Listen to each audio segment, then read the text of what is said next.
Many people talk about prayer, but few truly understand what it is, and even fewer why it exists. Prayer is one of the most important parts of Christian life. It's through prayer that we communicate with God, that we worship Him, that we align ourselves with His will. But before understanding what prayer is, we need to understand what it is not.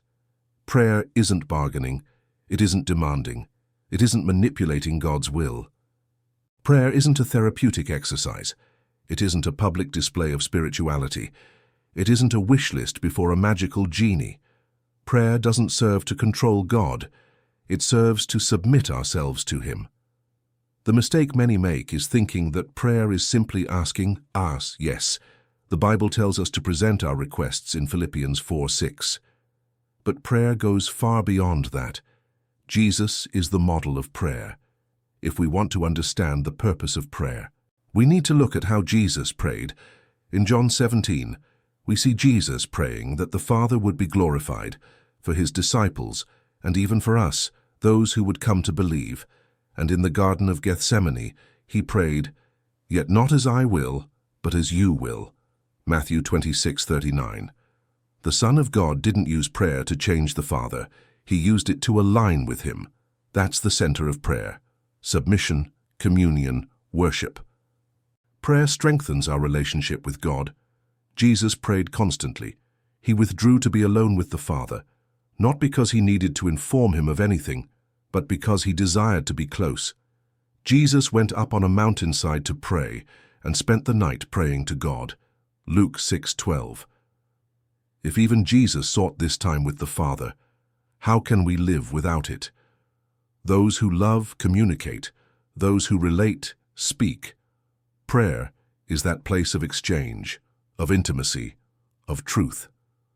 Prayer is worship. In the end, the greatest purpose of prayer is worship.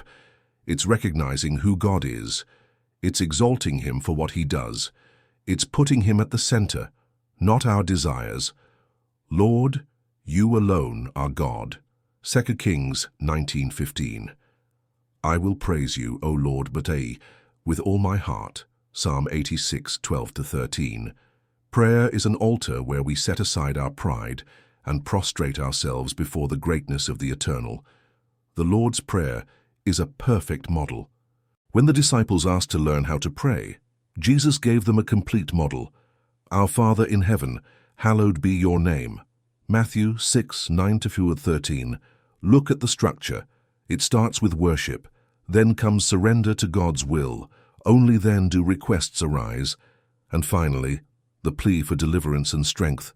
Jesus taught us that prayer doesn't start with "I need," it starts with "You are holy," because it's the means of communion with God, because it strengthens our faith and transforms us, because it places us in the right position before the Creator, because it teaches us to depend, to listen, and to obey. Prayer isn't just a tool, it's relationship, it's submission, it's worship. And every healthy Christian life is born and grows in prayer. God's Word affirms, "Pray at all times, with all prayer and supplication in the Spirit." Ephesians 6:18. So pray, but pray with understanding. Pray with reverence. Pray with your whole heart, because at the center of prayer we are not there, the Lord is. It's not our desires, it's His will. It's not what we want, it's what He deserves.